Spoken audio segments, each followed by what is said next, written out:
ಪ್ರಿಯಾ ಅವ್ರ ಫ್ಯಾಮಿಲಿ ಎಲ್ಲ ಮಾಧವನ ಹತ್ರ ಮಾತಾಡು ಅಂತ ಫೋನ್ ಮಾಡಿ ಕೊಟ್ಟಿರ್ತಾರೆ.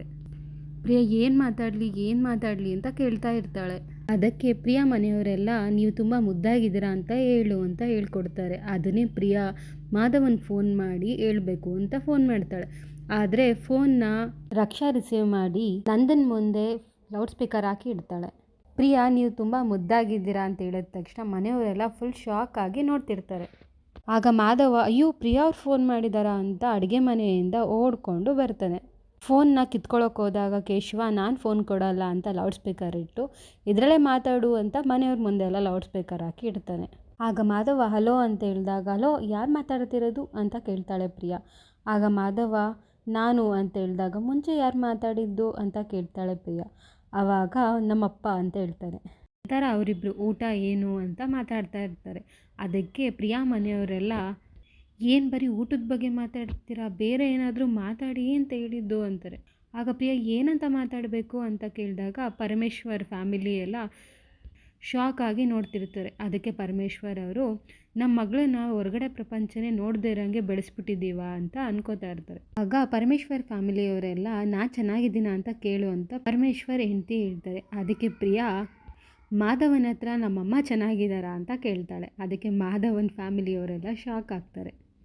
ಹಾಗೆ ಪರಮೇಶ್ವರ್ ಫ್ಯಾಮಿಲಿಯವರೆಲ್ಲ ಕಿವಿ ಕಣ್ಣು ಮೂಗು ಮುಚ್ಕೋತಾರೆ. ಪರಮೇಶ್ವರ್ ಹೆಂಡತಿಯವರು ನೀನು ನೋಡೋಕೆ ಚೆನ್ನಾಗಿದೆಯಾ ಅಂತ ಕೇಳೇ ಅಂತ ಹೇಳ್ತಾರೆ.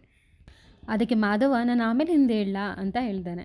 ಕೇಶವ ಏನು ಮಾಧವ ನೀನು ಪಂಚಾಂಗ ನೋಡ್ಬಿಟ್ಟು ಹೇಳ್ತೀಯಾ ಹೇಳು ಅಂತ ಹೇಳ್ತಾನೆ. ಆಗ ಮಾಧವ ನೀವು ತುಂಬ ಚೆನ್ನಾಗಿದ್ದೀರಾ ಅಂತ ಹೇಳ್ತಾನೆ. ನೀವು ಕೂಡ ಚೆನ್ನಾಗಿದ್ದೀರಾ, ನಮ್ಮ ಅಪ್ಪಂಗೆ ನೀವಂತೂ ತುಂಬ ಇಷ್ಟ ಅಂತ ಹೇಳ್ತಾಳೆ. ಆಗ ಪರಮೇಶ್ವರ್ ಮನೆಯವರೆಲ್ಲ ಶಾಕ್ ಆಗ್ತಾರೆ. ಹಾಗೆ ಮಾಧವ ಕೂಡ ತುಂಬ ಶಾಕ್ ಆಗ್ತಾನೆ. ಅದಕ್ಕೆ ಮಾಧವ ಫುಲ್ ಸೈಲೆಂಟ್ ಆದಾಗ ಪ್ರಿಯಾ ನೀವು ಯಾಕೆ ಮಧ್ಯೆ ಮಾತಾಡ್ತಿಲ್ಲ ಅಂತ ಕೇಳ್ತಾಳೆ. ಅದಕ್ಕೆ ಮಾಧವ ಅಲ್ಲ ನಾನು ನಿಮಗಿಷ್ಟ ಆಗೋದಲ್ಲದೆ ನಿಮ್ಮ ಮನೆಯವ್ರಿಗೆಲ್ಲ ಇಷ್ಟ ಆಗಿದ್ದೀನಿ ಅಂತ ಹೇಳಿದ್ರಲ್ಲ ಅದು ಸ್ವಲ್ಪ ಶಾಕ್ ಆಯಿತು ಅಂತ ಹೇಳ್ತಾನೆ. ಪರಮೇಶ್ವರ್ ಫ್ಯಾಮಿಲಿಯವರೆಲ್ಲ ಪ್ರಿಯಾಗೆ ನಾನು ರೀ ಅಂತ ಕರಿಬೋದಾ ಅಂತ ಕೇಳು ಅಂತ ಹೇಳ್ತಾರೆ.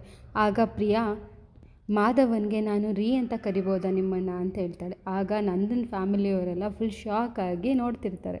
ಅದಕ್ಕೆ ಮಾಧವ ನಾನು ಆಮೇಲೆ ಕಾಲ್ ಮಾಡ್ತೀನಿ ಅಂತ ಕಟ್ ಮಾಡಿಬಿಡ್ತಾನೆ ಕಾಲ್ನ. ಆಗ ಮಾಧವ ಮನೆಯವ್ರ ಹತ್ರ ಎಲ್ಲ ಸಾರಿ ಕೇಳ್ತಾನೆ. ಅದಕ್ಕೆ ನಂದ ಹಾಗೇನೇ ಇಲ್ಲ ಪರವಾಗಿಲ್ಲ, ನೀನು ಅವಾಗವಾಗ ಹುಡುಗಿ ಜೊತೆ ಮಾತಾಡ್ತಿರೋ ಅಂತ ಹೇಳ್ತಾನೆ. ಆದರೆ ಮೀನಾ ಅವ್ರು ಯಾಕೋ ತುಂಬ ಓವರಾಗಿ ಮಾತಾಡ್ತಿದ್ದಾರಲ್ವಾ ಅಂತ ಹೇಳ್ತಾಳೆ.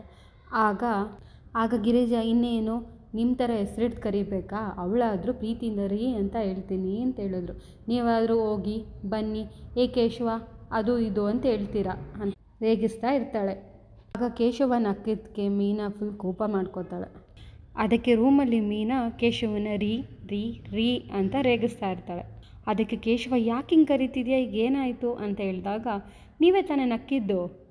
ಅದಕ್ಕೆ ಕೇಶವ ಅಯ್ಯೋ ನಾನು ಸುಮ್ಮನೆ ನಗ್ದೆ, ನಿನ್ನನ್ನು ರೇಗ್ಸೋಕ್ಕೇನಲ್ಲ ಅಂತ ಹೇಳ್ತಾನೆ. ಅದಕ್ಕೆ ಕೇಶವ ಕೋಪ ಮಾಡಿಕೊಂಡು ಕಡೆ ಹೊಟ್ಟೋಗ್ತಾನೆ. ನಂದ ಮನೆಯವರೆಲ್ಲ ಊಟ ಮಾಡಬೇಕಾದ್ರೆ ಮಾಧವ ಯಾಕೆ ಚಿಕ್ಕು ಕಾಣಿಸ್ತಿಲ್ಲ ಅಂತ ಕೇಳ್ತಾನೆ. ಅದಕ್ಕೆ ಕೇಶವ ಇಲ್ಲ ಅವನು ಒಂದು ರಿಸೆಪ್ಷನ್ಗೆ ಹೋಗಿದ್ದಾನೆ ಅಂತ ಹೇಳ್ತಾನೆ. ಅದಕ್ಕೆ ಗಿರಿಜಾ ಹಾಗಾದರೆ ಊಟ ಅಲ್ಲೇ ಮಾಡ್ಕೊಂಬರ್ತಾನೆ ಅಂತ ಕೇಳಿದಾಗ ಕೇಶವ ಇಲ್ಲ ಇವತ್ತು ಅವನು ಬರಲ್ವಂತೆ ಅಂತ ಹೇಳ್ತಾನೆ. ಅದಕ್ಕೆ ನಂದ ಕೋಪ ಮಾಡಿಕೊಂಡು ಯಾರೋ ಇವನ್ ಥರದವನೇ ಆಗಿರ್ತಾನೆ ಅಂತ ಬೈತಾನೆ. ಆಮೇಲೆ ಮೀನಾ ಅಮೂಲ್ಯನ ಹತ್ರ ನೀನು ಸರಿಯಾಗಿ ಕೇಳಬೇಕು ಅದೆಲ್ಲ ಮಾಡಿಬಿಡ್ದು ಇದ್ದೀರಾ ಏನು ಎತ್ತ ಅಂತೆಲ್ಲ ಕೇಳ್ಕೋಬೇಕು ಅಂತ ಹೇಳ್ಕೊಡ್ತಾಳೆ. ಆಮೇಲೆ ಗಿರಿಜಾ ಈ ಇಬ್ಬರು ಒಂದಾಗಿ ಬದುಕೋದೆ ಕಣೆ ಬದುಕು, ನೀನು ಕೇಳೆ ಯಾಕೆ ಹಿಂಗೆ ಮಾಡ್ತಿದ್ಯಾ ಅಂತೆಲ್ಲ ಬುದ್ಧಿವಾದ ಹೇಳ್ತಾರೆ. ಈ ಕಡೆ ಒಂದು ಕ್ಯಾಬ್ ಡ್ರೈವರ್ ಆಗಿ ಹೋಗಿರ್ತಾನೆ.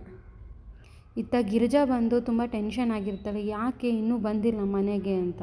ಹಾಗೆ ಮಾಧವನ ಹತ್ರ ಹೇಳ್ತಾ ಇರ್ತಾಳೆ ಯಾಕೆ ಇನ್ನೂ ಬಂದಿಲ್ಲ, ಎಲ್ಲಿ ಹೋಗಿದ್ದಾನೋ ಏನು ಎತ್ತ ಅಂತೆಲ್ಲ. ಮಾಧವ ಆಮೇಲೆ ವಲ್ಲಭಂಗೆ ಕಾಲ್ ಮಾಡಿದಾಗ ನಾನು ಹೊರಗಡೆ ಇದ್ದೀನಿ ಆಮೇಲೆ ಕಾಲ್ ಮಾಡ್ತೀನಿ, ನಾನು ಬೆಳಗ್ಗೆ ಬರ್ತೀನಿ ಅಂತ ಹೇಳ್ಬಿಟ್ಟು ಕಾಲ್ ಕಟ್ ಮಾಡ್ತಾನೆ. ಮಾಧವ ಅದನ್ನೇ ಗಿರಿಜನ ಹತ್ರ ಹೇಳ್ತಾನೆ. ಹಾಗೆ ಪ್ರಿಯಾ ಬಂದು ಮಾಧವನ ಗುಂಗಲ್ಲಿ ಇರ್ತಾಳೆ. ನಿದ್ದೆನೇ ಬರ್ತಿಲ್ವಲ್ಲ ಅಂತ ಅವಳ ತಂಗಿ ಹತ್ರ ಮಾತಾಡ್ಕೊಂಡು ಕೂತಿರ್ತಾಳೆ. ಆಗ ಪರಮೇಶ್ವರ್ ಹೆಂಡತಿ ಎದೊಳ್ಬಿಟ್ಟು ಏನು ಮಾತಾಡ್ತಿದ್ದೀರಾ ಅಂತ ಕೇಳಿದಾಗ ಇವಳನ್ನ ಹೋಗಮ್ಮ ನಂಗೆ ನಾಚಿಕೆ ಆಗುತ್ತೆ ಅಂತ ಹೇಳ್ತಾಳೆ.